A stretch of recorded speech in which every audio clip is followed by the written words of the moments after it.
देखिए हम इस वक्त प्रयाग स्थली पर हैं और यहाँ गंगा यमुना और सरस्वती जो इस समय विलुप्त हो गई है, अंडरग्राउंड हो गई है। तो ये संगम पर है, हम मौजूद हैं यहाँ पर। बहुत सारे जानते हैं भारतवर्ष से बहुत सारे, भारत क्या है, ऋषि मुनियों का देश है, जिसमें बहुत सारे संत महात्मा ऋषि मुनि यहाँ मौजूद हैं। तो इनसे बात करने की प्रयास कर रहे हैं और इनसे जानने की कोशिश कर रहे हैं कि संगम और प्रयाग में डिफरेंट क्या है। और बाबा की वाणी के माध्यम से हम लोग जानने की कोशिश करेंगे। तो बताइए बाबा जी। बोलिए गंगा महारानी की जय। जय। तीर्थराज प्रयाग में प्रयाग राजा हैं और यहाँ पर अक्षयवट वृक्ष जो हमारे शास्त्रों में वर्णन है कि यह नश्वर संसार बार बार नष्ट होता है। जब ब्रह्मा का 100 दिन पूरा होता है, इस ब्रह्मा के 100 दिन पूरे होने के पश्चात ये नश्वर संसार सब नष्ट हो जाते हैं। सूर्य चंद्रमा तक नष्ट हो जाते हैं और पृथ्वी विलुप्त होने लगता है। इस तीर्थराज प्रयाग में एक अक्षयवट वृक्ष है जिसमें शास्त्रों ने वर्णन किया है और पूज्यपाद गोस्वामी तुलसीदास जी महाराज ने श्री रामचरितमानस में भी लिखा है कि पूजय माधव पद जल जाता, परसी अक्षयवट हर्ष ही गाता। इस अक्षयवट को पूजने का, अक्षय का वर्णन गोस्वामी तुलसीदास जी महाराज श्री रामचरितमानस में लिखे हुए हैं कि यह अक्षयवट वृक्ष प्रातपर ब्रह्म को जब नश्वर संसार नष्ट होने लगता है तो प्रातपर ब्रह्म उस अक्षयवट वृक्ष पर बाल स्वरूप होकर के आरूढ़ हो जाते हैं और नश्वर संसार नष्ट हो जाता है। पुनः स्थापित करने के लिए प्रातपर ब्रह्म और लोमस ऋषि इस अक्षयवट वृक्ष पर आरूढ़ित रहते हैं और पूरे संसार में जलमग्न हो जाता है। जलमग्न होने के पश्चात इस संसार को पुनः स्थापित करते हैं। इसलिए इस अक्षयवट वृक्ष के छत्र छाया में त्रिवेणी, जिसको संगम आज भी लोग जानते हैं, यहाँ ऋषि महर्षि मनीषियों ने आदि कालों से सतयुग, द्वापर और त्रेता और कलयुग चारों युगों में आकर के राम कथा का सुरसरी धाराएं प्रवाहित करते हैं। पूज्यपाद गोस्वामी तुलसीदास जी ने श्री रामचरितमानस में लिखे कि राम कथा तह सुरसरी धारा। राम कथा जहाँ पर होता है वहीं सुरसरी की धारा होता है। सुरसरी मतलब ज्ञान प्रवाहित। आज जनमानस में संतों ने सनातन को सुरसरी के रूप में जनमानस में प्रचार किया। महत्वपूर्ण बात यह है कि तीर्थराज प्रयाग, प्रयाग यज्ञ शब्द से बनता है। आप लोग व्याकरण शास्त्र से उठा कर देखेंगे, यज्ञ शब्द से प्रयाग शब्द का प्रावधान होता है। प्रयाग हमारे राजा हैं, तीर्थों के राजा प्रयाग हैं, तीर्थों के गुरु पुष्कर हैं। इसलिए अपने राजा के पास प्रत्येक प्रजा आते हैं।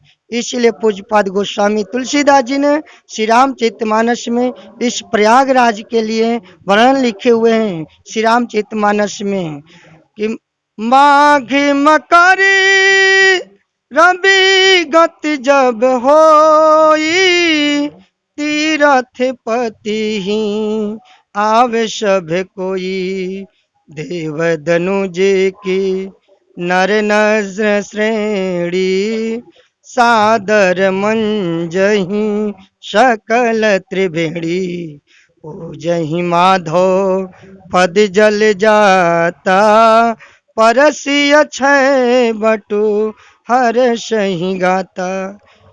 इसलिए गोस्वामी तुलसीदास जी ने श्री रामचरितमानस के माध्यम से अन्य पद्म पुराण, स्कंद पुराण और अग्नि पुराणों में इसका वर्णन माघ मास का वर्णित है। इस माघ मास में यज्ञ, तप और दान का बहुत बड़ा महत्व है। यज्ञ, तप और दान तीन वस्तुता है। यहाँ पर गंगा, यमुना और सरस्वती तीनों प्रवाहित हैं। जहाँ पर तीन का समागम हो जाए उसी का नाम संगम है। बोलिए गंगा महारानी की जय। संगम हैं, तीर्थस्थली पर हैं, तो महात्मा जी से जानने का प्रयास करेंगे। जो यहाँ संगम नगरी है, जहाँ पर बहुत सारे देश विदेशों के लोग आते हैं, यहाँ पर बहुत सारे ऋषि महात्मा मुनि आते हैं। तो किस तरह के जो लोग आते हैं इस संगम पर, उनको जीवन में किस तरह इस संगम का जो योगदान है, किस तरह योगदान होता है, और ऋषि महात्माओं का उनके जीवन में क्या योगदान होता है, इसके बारे में महात्मा जी मार्गदर्शन करें तो बहुत अच्छा। महात्मा जी मार्गदर्शन। देखिए, तुलसी बाबा ने लिखे हैं कि संत समागम हरि कथा तुलसी दुर्लभ दोय। संत का समागम जो है नहीं मिलता है। और ये प्रयागराज जो तीर्थ है, यहाँ पर बाबा ने पीछे लिखे हैं कि माघ मकर गति रवि जब होई, तीरथ पति आ वहीं सब कोई। यहाँ तीर्थों का राजा प्रयाग है, और यहाँ पर पूरे भारत के नहीं विश्व के ऋषि महर्षि आए हैं। ये नहीं है केवल भारत में हमारे ऋषि नहीं है, हमारे ऋषियों का यह स्थान तो है ही, लेकिन विश्व में भी हमारे ऋषि हैं। भारत से ही जाकर बसे हों या वहीं पर अपना तप किए हों, लेकिन विश्व में भी ऋषि हैं। सभी लोग यहाँ पर आ जाते हैं। और यहाँ तक कि ये तीर्थराज प्रयाग में समागम हेतु ही हमारे ऋषि आए हैं। हम अपने को छोटा समझते हैं, कारण कि भारद्वाज ऋषि ने जागवल जी से प्रश्न किया था कि मैं नहीं समझता हूँ भगवान राम की व्यथा कि राम है कौन। तो यहीं भारद्वाज ऋषि को भगवान राम के चरित्रों का विशेष जानकारी प्राप्त हुआ था। इसीलिए संत समागम के लिए हमारे संत ऋषि यहाँ पर आते हैं। और यहाँ का मुख्य ये माघ माह के दान, तप और यज्ञ की विशेषता है। तो हमारे ऋषि लोग आते हैं, हम लोग आते हैं तो यहाँ यज्ञ करते हैं, तप करते हैं और दान भी करते हैं। सुबह से लेकर शाम तक कोई भी व्यक्ति आ जाए तो हर एक खलसा में भोजन की व्यवस्था है, भूखा नहीं रहता है। और यहाँ ऋषियों का ही आशीर्वाद से चारों पदार्थ का प्राप्त होता है। चार पदार्थ हमारे ऋषियों ने बताए हैं: अर्थ, धर्म, काम, मोक्ष। अर्थ धर्म में हमारे ऋषि महर्षि आप लोग से करवाते हैं कि भाई आप दान कीजिए, तप कीजिए और यज्ञ कीजिए। और उसी को ये धर्म हुआ कि जो ऋषि ने करवाते हैं, महर्षियों ने करवाते हैं, तो उनको धर्म की प्राप्ति होती है।